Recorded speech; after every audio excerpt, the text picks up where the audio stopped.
Hey everybody, Christie Korth here with you guys tonight or this morning, depending on when you're coming to me from Happy and Healthy TV.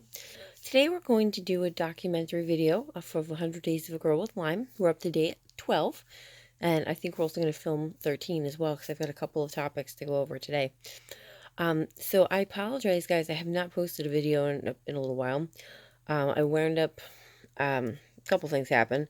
We had a great time on our Disney trip. My son and I had a ball. I can sort of shoot some pictures of it and put them throughout the video, which is going to be fun. And the reason for me going on that trip, honestly, was for a couple of reasons. One, let me clear my camera here. That's better. My reason for going on that trip with my son was, like, there was a few reasons. One, primarily, like, I'm a Disney freak. I wanted to go down there to go hang out. But two, we had a huge group of people traveling with us. Some of the doctors that I used to practice with, or PAs, and my friend Renee, who has been amazing. She took over my practice for me for a year when I first had gotten sick, so she's unbelievable. Wonderful to hang out with her. And like I said, we just had a huge group of people. My girlfriend Laura showed up. She lives in Florida with her boys, and my dear friend Crystal actually came up, and we had dinner together one night. So I have to tell you, it was a marvelously happy vacation, and I'm not bringing up negative, but it's just something that happened. I'm riding in a scooter with oxygen throughout most of the trip. I kept destatting, so instead of staying in the parks for like 12 hours a day like I was able to last year, much different. I was able to get around for maybe 5 or 6 hours before I lay down. The fact that I even just made it there was really crazy. The day before we left, it was my birthday, and when that occurred, I wound up having to get 3 different doctor's notes to get on a plane because I needed O2 on the plane. They didn't want to give them to me. Nobody wanted to override my medication to make sure that I would have my heart meds when I was down in Florida. So thank God, after 8 hours on the phone on my birthday, that's what I spent my entire birthday doing, was convincing everybody that I'd be able to get down there and come back safely. So I'm very blessed and thankful for everyone that came down with us, and everybody was so wonderful with taking care of me. So one other thing I have to say, and I always say this, Disney's great, if you're traveling with a disability. They couldn't be more accommodating, and they were so friendly, and you don't feel weird riding around in a scooter with oxygen on.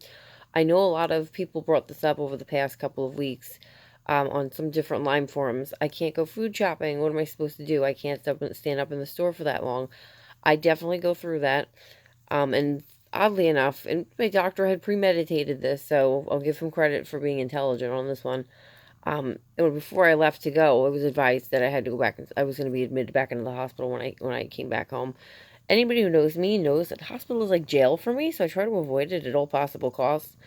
But no, unavoidable. I wound up with pneumonia, fluid buildup in both my lungs, and 2 collapsed lungs. So yeah, I was on this vacation, and pneumonia. Let's throw that in there too. So I actually was walking around on vacation with pneumonia and all this crap like floating around in my lungs, but I still did it anyway. Which the way I look at it, just makes me like rock star status. As everybody knows, I'm kind of fearless, and I'm going to do what I'm going to do regardless. I guess that's part of the topic of today is overcoming fears when you're traveling, or when you're going anywhere, and know that everything is going to work itself out. We talked about this on a previous video where I told everybody we had a lot of plans to make sure that my child was safe and sound, so I didn't have to worry about anything. God bless Renee, who used to be one of my interns. Again, she took over my practice. I woke up one morning not feeling well. She comes, to the door with emergency, and some probiotics. So it was really funny. So Renee was trained very well. She's very smart, and I'm very thankful for her help. It was magical. It was great. So anyway, so we had our magical vacation. I came home, went to the hospital with pneumonia, 2 collapsed lungs, and nobody could believe that I had gone on vacation like that. I joke around. I have my Supergirl tattoo, which you can't see it. There it is. It's very cool. I joke around about that because I feel like when I have to fight my disease, I can almost have an alter ego. I become Supergirl. So that kind of helps me out. So I guess this video more is about perseverance and not giving up. I think the hardest thing to do when you have a chronic illness, living with a chronic illness, let's just say, forgive my language, it blows. It is just not something that I think anybody would want to wish upon themselves.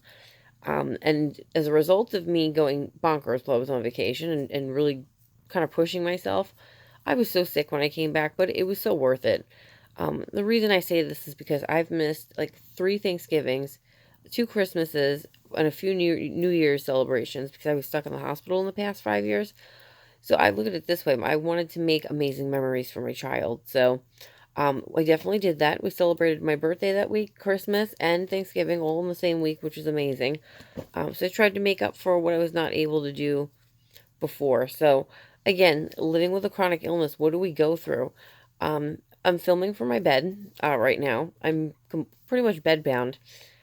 This morning I went to pulmonary rehab because my lungs are not doing so well, so we're going to work on getting those better. But it feels like, sometimes it's, how do I describe this? It feels like it's a never ending thing. It's like you just want to get relief for it for a little while, and then you kind of can move on from there and be okay. But there's also the stigma of living with a chronic illness. Really funny post on Facebook not too long ago that I'd seen. Something along the lines to, I spend 75% of my time making it look like I'm not sick, and the other 25% of the time convincing somebody I'm sick, which, if you have Lyme disease, you can totally relate to that because most of us are dismissed, or the doctor is not aware of what to do, or you're paying out ridiculous money for experimental treatment that may or may not work. So I think that's a frustrating thing with Lyme overall. Being bedbound, let me tell you, it's great if you've been working your tail off for 6 years. I remember when I first got sick and I was like, oh, I can actually lay down in bed, but I'm still doing work, from home. Um, it makes it stink. So what do you do when you're like, again, chronic illness, you feel like sad about it and you're frustrated with yourself? I write down a list of things that I can do. I try not to focus on the things that I can't do. There are days where I can't go food shopping. There are days I cannot put my child on the bus, simply because of the fact, it's either really bad chronic fatigue or just my body feeling it's being attacked from all angles. It kind of is not the funnest thing in the world, as you can imagine. I think everybody I've talked to with chronic Lyme gets that and understands it. So the other thing that I always like to bring up with when you have a chronic illness, people look at me all the time and I get so many compliments, which is lovely. And like, oh, you're too beautiful to be sick. What the hell is that? Like, it's just because, thank God bless my parents for making me cute. Which sounds a little pompous and conceited, but I'm just repeating back what people have said to me. It's like, yeah, no, I don't look sick, but it doesn't mean I'm not. Then, there's the reverse of that situation.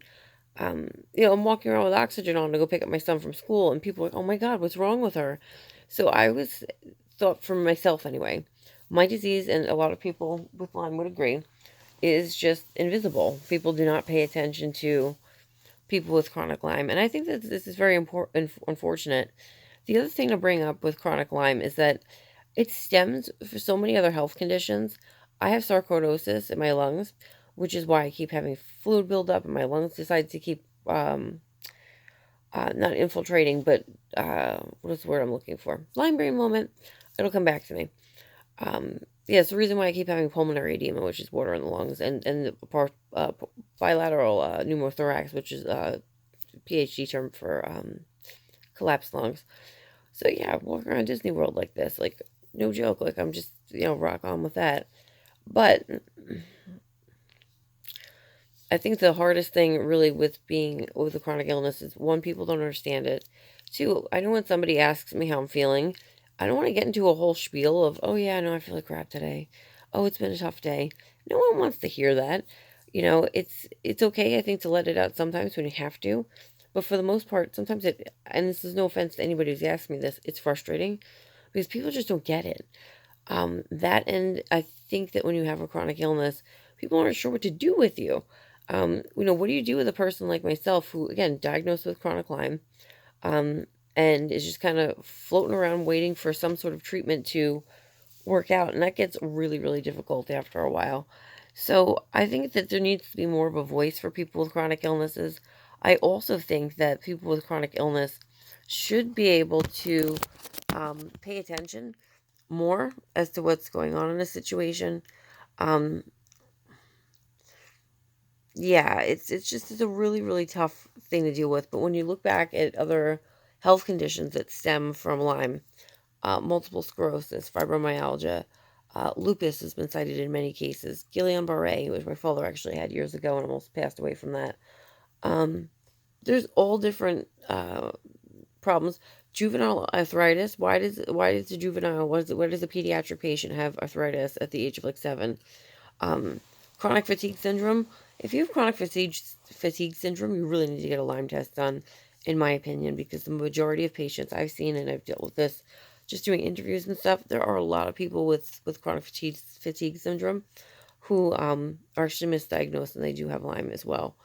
Co-infections from Lyme, again, is another thing that we talk about. So yeah, I mean, that's pretty much what I wanted to talk to you guys about today, is how do you deal with having a chronic illness?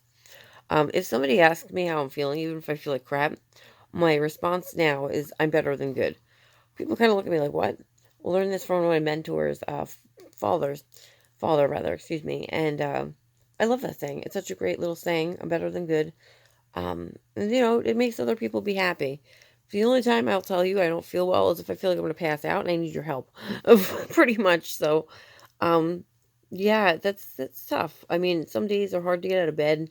Some days are just frustrating, and other days aren't as bad. So I try to appreciate the good with the bad.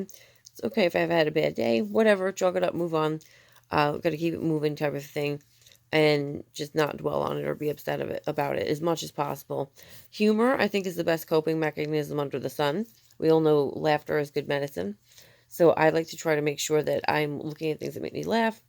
And also, there are tons of Lyme support group forums, as I've mentioned in many videos, that I think would be a great idea to join if you're frustrated and not able to figure out a path with this. So anyway, guys, I'll be starting the Cowden Protocol on January 1st. It's my New Year's resolution to hop back on that. It is a very involved protocol. Thank you, Greg Kirk, for doing everything you do and helping me get involved with that.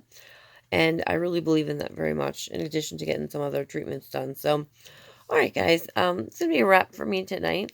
I really appreciate you guys taking the time to listen. Hit the subscribe button below. If you want to know when we have a video come out, hit the little bell below the subscribe button. Leave me some comments. You can also like our page, or you can go to Happy and Healthy Wellness. Help you. I can't even talk today. Happy and Healthy Wellness's Facebook page, which we post different recipes on, as well as Happy and Healthy Wellness Facebook page. So we got all kinds of usually recipes and things like that, if you guys are interested. So, again, that's all for me tonight. It was a pleasure making this video for you guys. I hope you feel a little bit better about having a chronic illness, knowing you can still do things. You still travel, you just ask for extra help. If you need one of those little scooter carts in the grocery store, I've had to use it before if I can't get up or if I can't do what I need to do. There's always a way. But if your body's telling you something, I think that's important to honor that. If you are really that exhausted, you probably should rest as much as you possibly can. I'm a mother, so I know how hard that is when you have children. But what is the saying? If you're in a issue and the plane's going down, whose oxygen mask do you secure first, your child or yourself? It's you. It's yourself. You can't take care of anybody unless you take care of yourself. So I'm the crappiest patient under the sun. I don't listen to the majority of my doctors. They frustrate me. But honestly, like, I've been very blessed to meet some really great people who have been able to help. So um, to all those out there with a chronic illness and my fellow Lymies, know you guys are not alone. I don't feel free to contact me at any point in time. I've helped complete strangers get through things, and I think that's what everybody should do. We should all help. So anyway, now I'm really signing off for this evening because I need a drink of water, like, really bad. I don't know where to put my water bottle. So I hope everybody has a great day. Thank you for listening. Take care, guys. Bye-bye.